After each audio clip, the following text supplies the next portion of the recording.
When sinful perversion and wickedness took hold of the world the first time, God sent a flood to wipe the slate clean and start it again. However, our study so far has shown that within just a few generations of the floodwaters receding, wickedness was already re-establishing itself in the world, with Babylon at its epicenter. It seems that as long as people are unified and left to their own devices, the result will always be a swift descent into degradation, the natural state of the unreformed human heart.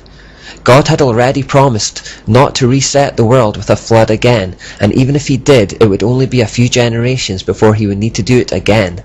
C.S. Lewis put this well in Mere Christianity. What Satan put into the heads of our remote ancestors was the idea that they could be like gods, could set up on their own as if they had created themselves, be their own masters, invent some sort of happiness for themselves outside of God, apart from God. And out of that hopeless attempt has come nearly all that we call human history. Money, poverty, ambition, war, prostitution, empires, classes, slavery.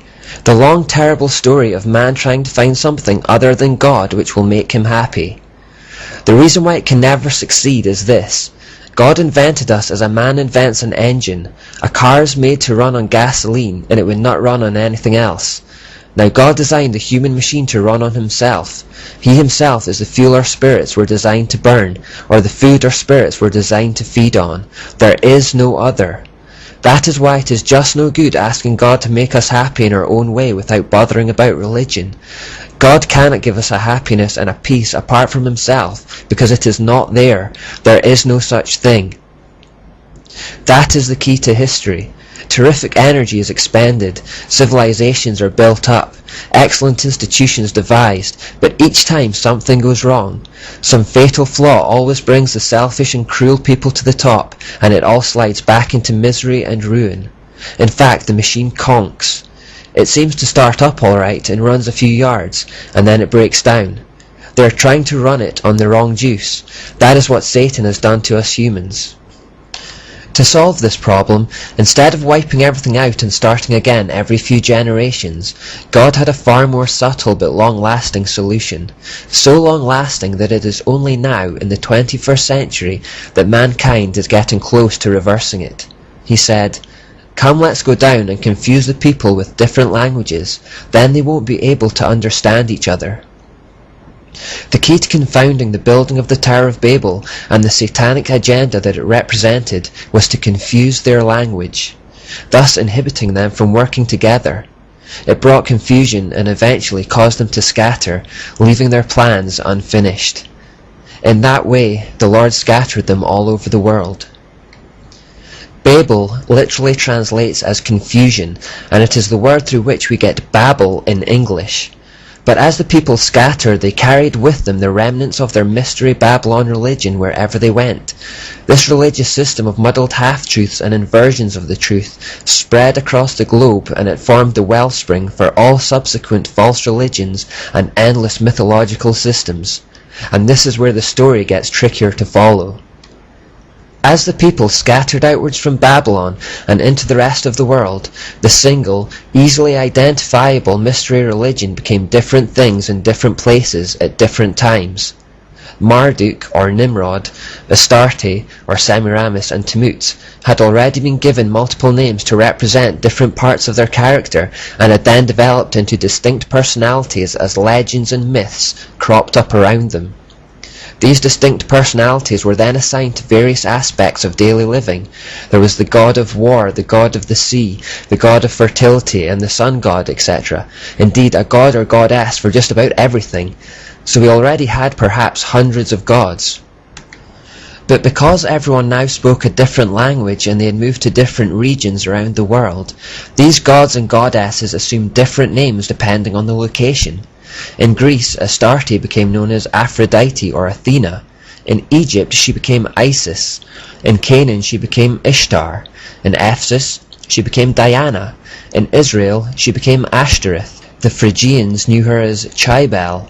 In Phoenicia, she is known as Europa. In Rome, she was known as Ceres and Venus. As the goddess of Thelema, she is Nuit, Tanuit or Anuit. In India, she became Kali. So the gods multiplied and hundreds became thousands. It's estimated that there are around 5,000 different names altogether for the goddess stemming from Semiramis alone. As I read those names, some of them will have rang a bell while others will be more obscure. Names like Aphrodite and Venus are still widely known. Others like Demeter and Cybele are now mostly unheard of. Or on the male side, you will have heard of Apollo, Mars, Achilles, or Poseidon, but may perhaps be less familiar with Nebo or Nabul. The names that are still well known tend to be the Greek or Roman forms, mainly because they had such great empires, and as a result their mythologies were most widely spread, written about, and preserved. So well preserved that they are still household names. There are shaving products named after Venus. We had a NASA rocket ship called Apollo. We've had movies like Troy starring Brad Pitt as Achilles, in which some of these muddled half-truth stories and legends of heroes are depicted. The name Europa has even become the name of a whole continent, but they all go back to just 3 people from Babylon: Nimrod, Semiramis, and Tammuz. You can see the common threads if you look for them. You will see recurring titles such as Queen of Heaven, the Great Mother, Mother Goddess, or even Mother Nature.